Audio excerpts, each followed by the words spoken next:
ാണ് 21 സ്ട്രോങ് റൂമുകളിൽ സൂക്ഷിച്ചിരിക്കുന്ന സ്വർണ്ണാഭരണങ്ങൾ കോടതിയുടെ അനുമതിയോടെ റിസർവ് ബാങ്കിലേക്ക് മാറ്റുക. തിരുവിതാംകൂർ ദേവസ്വം ബോർഡിന്റെ ഉടമസ്ഥതയിലുള്ള വിവിധ ക്ഷേത്രങ്ങളിൽ ഭക്തർ വഴിപാടായി സമർപ്പിച്ച സ്വർണ്ണാഭരണങ്ങൾ റിസർവ് ബാങ്കിൽ സൂക്ഷിക്കുവാനുള്ള നടപടികളാണ് ആരംഭിച്ചിരിക്കുന്നത്. ക്ഷേത്ര ചടങ്ങുകൾ, ഉത്സവങ്ങൾ എന്നിവയ്ക്ക് ഉപയോഗിക്കുന്നതും പൗരാണിക മൂല്യമുള്ളതുമായ സ്വർണ്ണാഭരണങ്ങൾ ഒഴിച്ചുള്ളവയാണ് റിസർവ് ബാങ്കിൽ സൂക്ഷിക്കുക. 5 വർഷത്തേക്കുള്ള ഉടമ്പടി പ്രകാരം ഇത്തരത്തിൽ സ്വർണം സൂക്ഷിക്കുമ്പോൾ സുരക്ഷിതത്വത്തിനൊപ്പം 10 കോടി രൂപയോളം പലിശ ഇനത്തിൽ ബോർഡിന് ലഭിക്കുകയും ചെയ്യുമെന്ന് Thiruvithamkoor Devaswom board president PS Prashanth പറഞ്ഞു.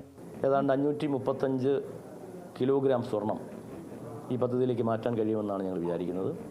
ഈ പദ്ധതിയുടെ ഏറ്റവും പ്രധാനപ്പെട്ട സവിശേഷത എന്ന് പറയുന്നത് സുരക്ഷിതമായിരിക്കുകയും എന്നാൽ നമുക്ക് പലിശ ഇനത്തിൽ 10 കോടി രൂപയോളം വരുമെന്നാണ് ഞങ്ങൾ പ്രതീക്ഷിക്കുന്നത്.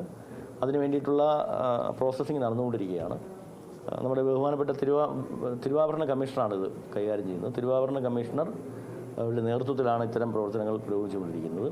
ലിസ്റ്റിൽ ഉൾപ്പെടുത്തിയ സ്വർണം ദേവസ്വം കമ്മീഷണർ, തിരുവാഭരണം കമ്മീഷണർ, വിജിലൻസ് ഉദ്യോഗസ്ഥർ എന്നിവരുടെ നേതൃത്വത്തിൽ തിരുവനന്തപുരം